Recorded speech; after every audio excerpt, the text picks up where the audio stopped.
Hello again. This now would be video 6, and we are going to talk to at this in this video about this language of the heart as it begins to then relate to the issues of the presentation that I did back at the public library, which was entitled Time, Money, Dreaming, and Enlightenment. Time, money, dreaming, and enlightenment. Now, ordinarily, for most people in our society, there is no relationship between time and money on one side and dreaming and enlightenment on the other side. They simply have nothing to do with each other. On the one hand, time is money. We talk about the time value of money. And that's what we are concerned about when we are approaching the material things of life. On the other hand, dreaming and enlightenment, dreaming actually is a very common thing that we all do. And I'll talk a little bit more about the nature of enlightenment as we move forward. But both of those have to do with the inner world, not the material world, but the inner world. And for most people, there's simply no connection between those whatsoever. My wife, Jackie, is hopefully going to do some PowerPoint illustrations for you on this. And in the PowerPoint illustration related to this, we're looking at what for me is a whole. That time, money, dreaming, and enlightenment are all one. There is no split between them. And all of these are contained within the perspective of the heart. So when we access the heart and its unique language, we begin to see each of these in a different context entirely and begin to understand them maybe for the first time in a radical new way. So I think a key to this is the whole discussion of time and what that means. Now, imagine for a second that you are standing in a stream. Our usual way of looking at time is to imagine that we are standing in this stream that we call time. The future is ahead of us. The past is behind us, and the now is this place where we're standing in the stream. And again, Jackie, I think, is going to have an illustration that might help to picture this a little bit. When we understand time from that perspective, it is flowing in one direction. The events, situations, occurrences come to us from the future. We can't really see them or understand them or interact with them until they come to that place where they intersect our body through our senses. And so this time streaming moving toward us comes through the body. Most often we engage it through the mind. Sometimes we engage it through the heart. And if we do, generally it's unconsciously that we engage it through the heart. Sometimes we engage it through the gut. We have gut feelings, etc. As this time stream moves toward us, our interaction with that time stream changes the time stream, and it creates from behind, just like imagine water streaming past you, creates eddies, ripples, effects, so that our interaction with time then creates this history of experience that goes on behind us. Now, the interesting thing is that it's that experience behind us that now becomes a part of us. You know, those are the lessons that we learn in life. We still don't really see the future. But what we try to do then is to take the lessons of the past then to help us to navigate forward into the future. So we treasure those as memories. And what happens in the eddies that go past us, you know, as these eddies of experience go past of us, they also create these loops of experience that come back to us and re-enter our present in the form of memories. or they come back to us in the form of lessons we've learned, or they come back to us in the form of adages that we have taken in. They come back to us in the form of patterns. You know, each of us, try as we may, we can't seem to get beyond the patterns that affect us. I'm never going to be like my parents. And then we find ourselves repeating almost verbatim the very things that we said we were never going to tell our children. And it's like our parents are still speaking to us. And we also have other wisdom that has been handed down to us. In other cultures and ancient traditions, they always used to talk about the wisdom of the elders. That's another of one of these whirlpools that go back, reach back into the past, and then are reappropriated in the present to help guide us into the future. We still can't see the future, but we try to use the past as a way of navigating it. So in a lot of ways, our experience is always looking toward the past. And it's a very profound how much this permeates our culture. Our whole system of laws is based on precedent. Judgments that happened in the past that we now reappropriate in the present, in the now, to help us navigate the future. So, we've also got myth that was very important in traditions in the past. You know, the mythological traditions were there to help us to navigate forward into the future, which has worked for a long time, actually.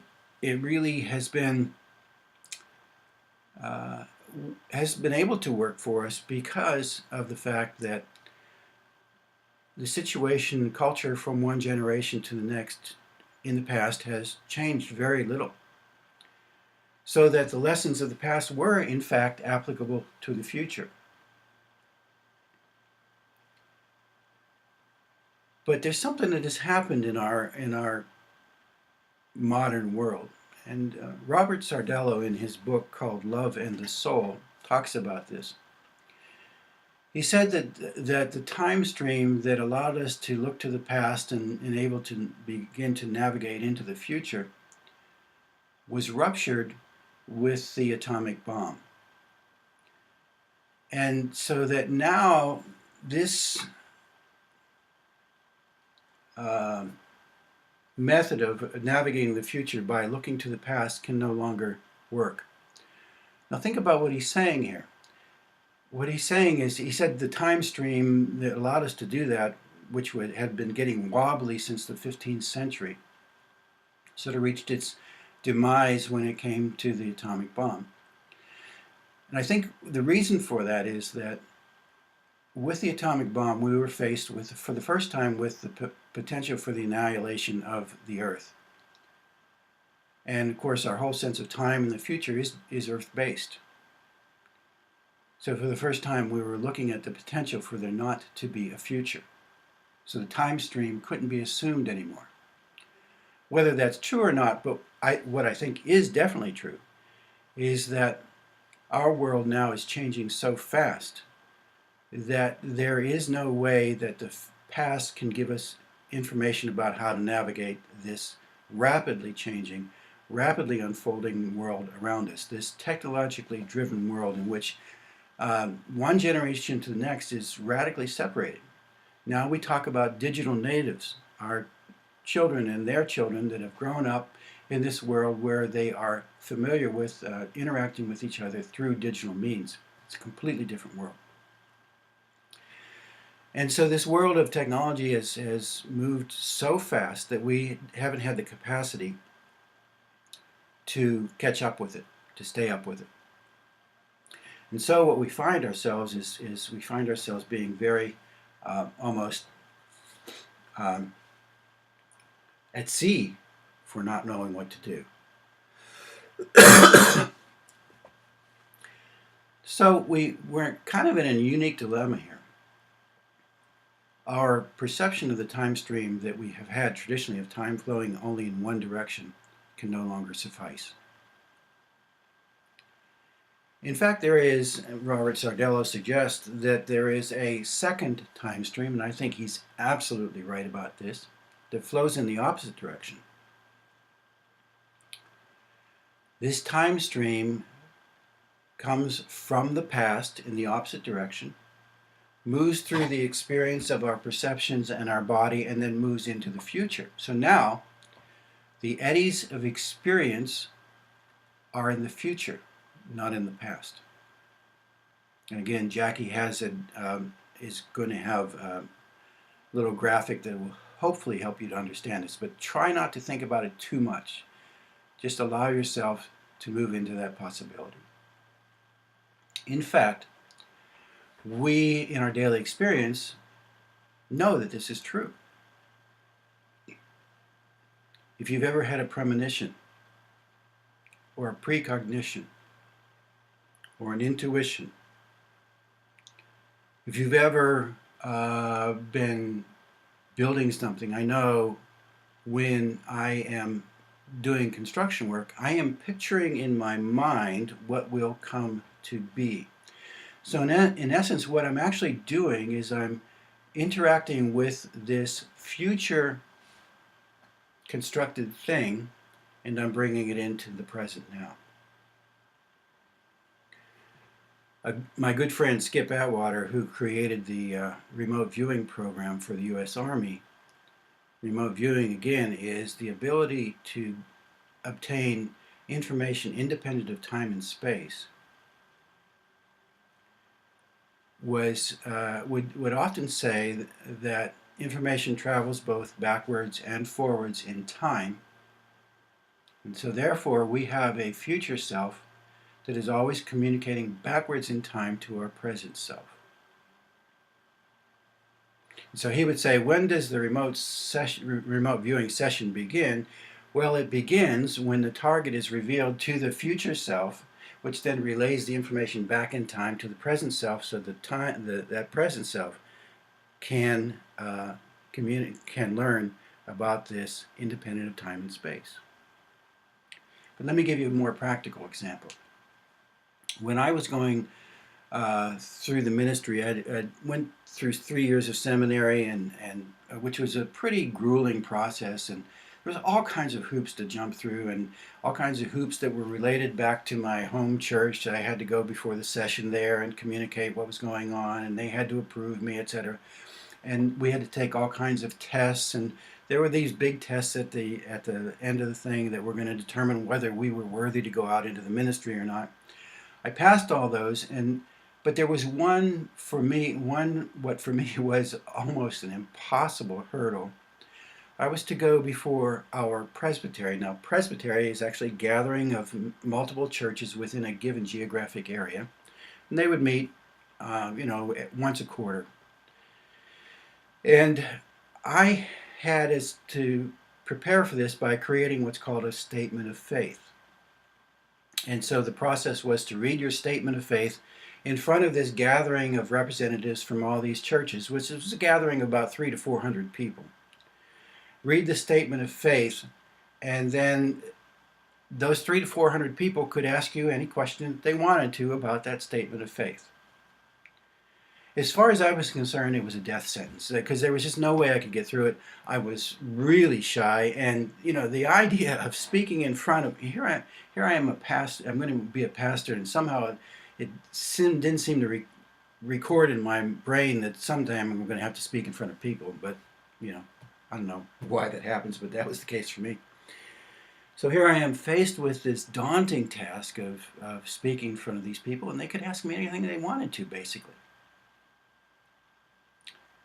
I was terrified. So the day before the experience, I was going over my statement of faith, and then, bing, there was this thought that came to me, and it said, I bet if they ask me any question, it's going to be about that thing. So I looked it up in the Book of Order. Book of Order is like about a 300-page document that tells the Presbyterian Church how to be the Presbyterian Church. So I got in front of the 300 to 400 people and I read my statement of faith, and this guy comes up to the microphone, opens his mouth, and time stands still, and he asks me the very question that I had considered.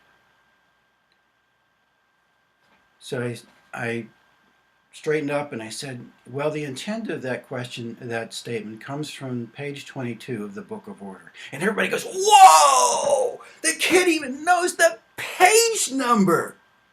And there was few questions after that. They thought, wow, we got somebody special here. Well, the truth is, I didn't know the page number for any other question that they could have asked. I only knew the page number for that one question. How did I know that? Well, it was my future self coming back in time and whispering in my ear what I could expect. So when we're looking at time and understanding that time moves both backwards and forwards in a time stream, and that we actually have experience of that time moving in the opposite direction if we're paying attention in our daily life, then it can become a reality for us. The intersection of these two time streams and the eddies that are now created both backwards and forwards in time, and the whirlpools that allow the recovery of that information through memory, future memory, both past memory and future memory, I think intersect at the heart.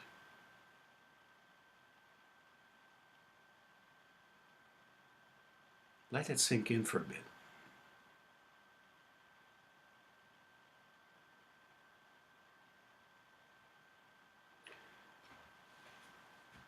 If you can get some sense of that, some felt internal sense of that, as you let that sink in, then you know that you are something quite wonderful. Because the heart has the ability to synthesize both past and present in the now.